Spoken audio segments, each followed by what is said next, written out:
आप भी बहुत खूबसूरत लग रही हैं। सोच रही हूँ कि हम सब भी जब चांद पर जाएंगे तो शायद कुछ इसी तरह से खड़े हो पाए कुछ समय बाद, कुछ सालों बाद। प्रोफेसर आरपी टंडन हमारे साथ स्टूडियो में हैं और साथ ही हमारे साथ गजेंद्र सोलंकी जी हैं, बहुत मशहूर कवि हैं।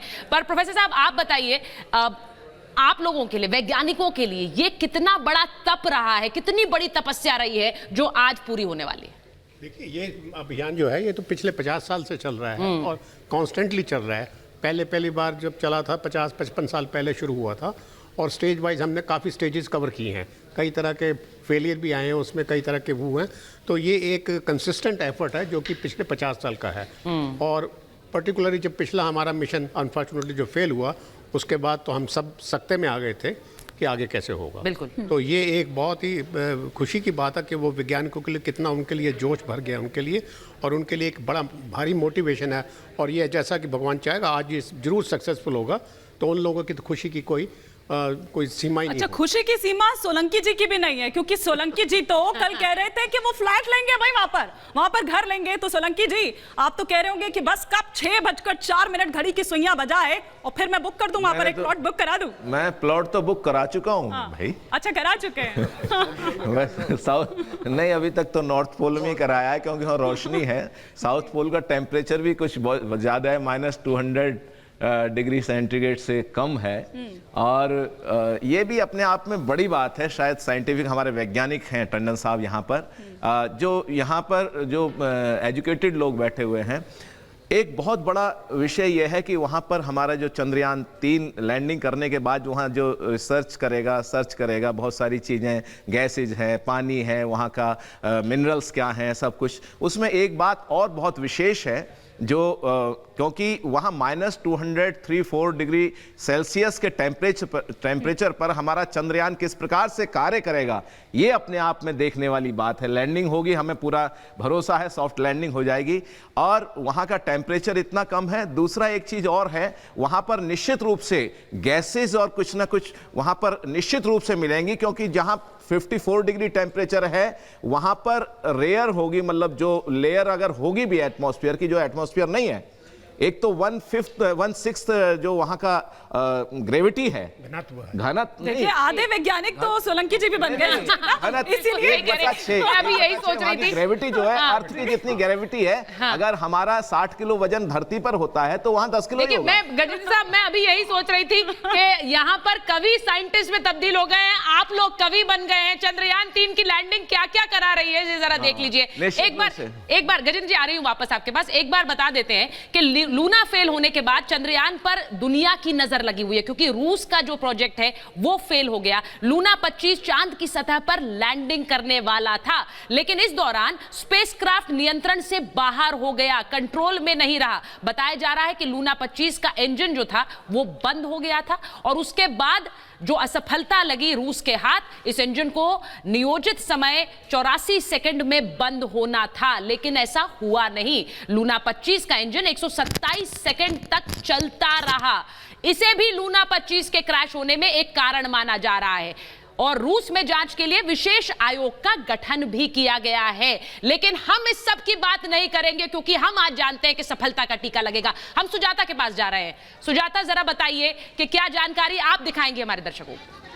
बिल्कुल सुचरिता, देखिए, चांद के प्रति जो आकर्षण है वो कवियों और वैज्ञानिकों में बराबर का ही रहा है। इसलिए हमारे जो ज़्यादातर गाने हैं वो तारीफ में जब कहे जाते हैं तो चांद का उदाहरण दिया जाता है। लेकिन जब चांद पर आज लैंडिंग होगी तो 15 मिनट सबसे महत्वपूर्ण है, जिसे हॉरर मोमेंट्स ऑफ हॉरर भी कहा जाता है। क्यों महत्वपूर्ण है हम आपको बताते हैं। इस वक्त इसरो से कमांड नहीं दी जा सकती, यानी अब पूरी तरह से अपने भरोसे होगा विक्रम लैंडर। इसके बाद इस दौरान लैंडर के सारे फैसले वो खुद ही लेगा। कमांड सेंटर तो है, लेकिन इसरो कमांड नहीं दे सकता है। जो पहले से फीड एल्गोरिथम है उसी के हिसाब से उसे काम करना होगा। चंद्रयान का लैंडर अपनी स्पीड को खुद नियंत्रित करेगा, उसको मिनिमम स्पीड पर जाना है ताकि सॉफ्ट लैंडिंग पॉसिबल हो पाए। सेंसर और कैमरे सुरक्षित जगह का चयन करेंगे, ये बहुत जरूरी है। चयन करना जगह का, लैंडर को सीधा रखना भी चुनौतीपूर्ण है। वर्टिकल लैंडिंग बहुत जरूरी है, वरना समस्या आ सकती है। स्पीड मेंटेन करना सबसे बड़ी चुनौती है। अगर स्पीड मेंटेन हो गई तो फिर सॉफ्ट लैंडिंग हो जाएगी। स्पीड को मेंटेन करेगा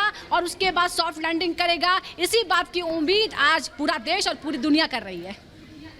ठीक है सुजाता, हम लौटेंगे आपके पास, लेकिन एक बार जरा जो एपी सेंटर है वहां हम जाते हैं, यानी कि बेंगलुरु की बात मैं कर रही हूँ, इसरो सेंटर की मैं बात कर रही हूँ। अनामिका पांडे मेरे साथ वहां से जुड़ी हुई हैं। अनामिका, ये सारी जो तस्वीरें हैं वो आप ही के माध्यम से दरअसल यहां तक पहुंचेगी और वहां पर टेंशन, उत्साह दोनों ही माहौल देखने को मिल रहा है। टेंशन भी है, उत्साह भी है हिमानी, और तैयारियां भी पूरी हैं। अभी कुछ देर पहले आपने भी बताया, सुचरिता ने बताया कि किस तरह से इसरो ने ट्वीट करके ये बताया है कि हम पूरी तरह से तैयार हैं। 5:44 का तो वक्त होगा जब ये तय किया जाएगा कि जिस जगह से जिस तरह से लैंडिंग करनी है विक्रम लैंडर की, वो लैंडिंग के लिए तैयार है या नहीं, इसको लेकर ये 5:44 का वक्त तय किया गया है। मैं इस वक्त उस बिल्कुल इसरो कमांड सेंटर के बाहर मौजूद हूँ, जहां से बस 6:04 पे वो खुशखबरी सामने आएगी, वो तस्वीर सामने आएगी जब विक्रम लैंडर लैंड करेगा। उसके थोड़ी देर बाद इसलिए कह रहे हैं क्योंकि वहां उसके लैंड करने के बाद धूल उठेगी। जब धूल छट जाएगी पूरी तरह से, तब रोवर अपना काम करना शुरू करेगा। तो इसी इसरो कमांड सेंटर से, यहीं से ये प्रक्रिया हो रही है, यहीं से लगातार कमांड दिया जा रहा है। लेकिन वो 15 मिनट अहम रहेंगे, क्योंकि उन 15 मिनट किसी तरह का कोई कमांड इस कमांड सेंटर से नहीं दिया जाएगा। हम बार बार ये बता रहे हैं कि कुल अब तक 111 मिशन हैं जो चांद पर भेजे जा चुके हैं। इनमें से कुछ ही हैं जिनको लैंड कराने की प्रक्रिया की गई थी, और कई ऐसे हैं जो चांद के आसपास, उसके सरफेस के आसपास उसकी फोटो लेकर भेजते रहे हैं। देखिए वहां से अनामिका बहुत सी तस्वीरें आने वाली है, क्योंकि इसरो के वैज्ञानिकों ने तप किया, मेहनत की है, उसका आज सार निकलेगा। प्रियंका के पास जा रहे हैं। प्रियंका, आप क्या तस्वीर दिखा रही? बिल्कुल, देखिए हमारे साथ ओपी गुप्ता जी भी है, जो कि यहाँ पर नेहरू प्लानिटेरियम में इंजीनियर हैं, बहुत देर से इंतजार कर रहे हैं। इनसे हम समझेंगे एक एक चीज, लेकिन उससे पहले हम आपको ये स्क्रीन दिखा देते हैं। यहाँ पर देखिए लैंडिंग बर्न का जो टाइम है वो 4 घंटे 26 मिनट, और टचडाउन का जो टाइम है वो 4 घंटे 45 मिनट बताया जा रहा है, यानी कि 20 मिनट का फासला रहेगा। ओपी गुप्ता जी, सबसे पहले आप ये टाइमिंग का जो फासला ये समझाइए। हाँ, ये जब हमारा लैंडिंग प्रोसेस शुरू होगी, वो उस वक्त का ये 4 घंटे 26 मिनट 27 सेकंड रह गया है, और टच डाउन का 4 घंटे 45 मिनट 22 सेकंड, ये लगभग 20 मिनट का डिफरेंस है। और वो जो 20 मिनट का डिफरेंस होगा वो लैंडिंग का टाइम है, वो सबसे ज़्यादा क्रूशियल वही टाइम है। लगातार ये लाइव तस्वीरें यहाँ पर चल रही हैं। इसके अलावा जो इसरो की तरफ से जारी की गई थी तस्वीरें अपने ट्विटर हैंडल पर, वो भी यहाँ पर हैं।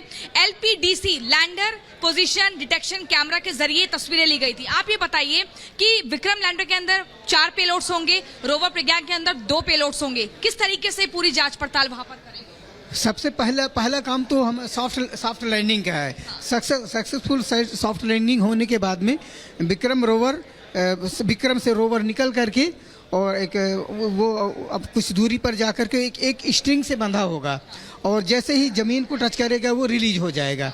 फिर विक्रम अपना काम शुरू करेगा और रोवर 2 काम करेगा। एक तो है उसका पानी की खोज, पानी की मात्रा उसको एनालाइज करके उसके डेटा विक्रम को देगा। दूसरी है मिनरल्स, वो बहुत इंपॉर्टेंट है, बहुत ही जैसे कि खनिज पदार्थों की बात कर रहे हैं कि वहाँ पर सोना है, चांदी है, सोना है या प्लेटिनम है, और इसमें यूरेनियम है, ये सारी चीजें खोज करके बार ये कहा जा रहा है प्लान बी भी हमारे पास तैयार है। अगर सारे सेंसर्स फेल हो जाते हैं, फिर भी हम पूरी तरीके से आश्वस्त हैं कि लैंडिंग को, सॉफ्ट लैंडिंग को कोई नहीं रोक सकता है। 3 चुनौतियां हैं, वर्टिकल लैंडिंग होनी चाहिए, दूसरा रफ्तार में थोड़ा सा काबू पाना चाहिए, और तीसरा ये कि ऊबड़ खाबड़ जगह ना हो, सही जगह जो इसरो की तरफ से देखी गई है उसी जगह पर लैंडिंग। उन तीनों के लिए इस बार उन्होंने वही सारी तैयारियां की हैं। पहली बात तो वर्टिकल लैंडिंग के लिए जो मिनिमम 25 किलोमीटर के डिस्टेंस है, वहाँ पर आने के बाद में, क्योंकि अभी इस वक्त ये हॉरिजॉन्टल एलिप्टिकल पाथ में मूव कर रहा है, जैसे 4:06 पर आकर के फिर उसको टिल्ट करेंगे। एकदम से तो नहीं होगा, थोड़ा सा टिल्ट दे करके और उसकी लैंडिंग शुरू होगी। तो जो प्रियंका तस्वीर दिखा रही हैं दिल्ली से, मैं आपको बताऊं कि अलग अलग शहरों से तस्वीरें आ रही हैं, लेकिन इसरो वॉर रूम चलते हैं, क्योंकि वहां पर क्या स्ट्रैटेजी बन रही है, तस्वीरें कौन सी भेजी हैं, जरा अनामिका बताएंगे। पूरी दुनिया की निगाहें इस वक्त लगी हैं इसरो के वॉर रूम पर, क्योंकि जिस तरीके से कहा जा रहा है कि भले ही दुआओं का दौर चल रहा हो, प्रार्थनाओं का दौर चल रहा हो, लेकिन जो सबसे ज्यादा निगाहें हैं वो इसरो के कमांड सेंटर पर है। तस्वीरें कुछ वहीं से सामने आ रही जो बताने के लिए काफी है कि आज धड़कनें बढ़ी हुई है वैज्ञानिकों की। तमाम रातें तमाम दिन मेहनत करने के बाद आज जब वो मौका आया है उनके पास, तो जो तस्वीरें वहां से आ रही हैं वो आपकी टीवी स्क्रीन पर भी देखिए किस तरीके से इसरो वॉर रूम में जो तमाम वैज्ञानिक है वो टकटकी लगाए देख रहे हैं।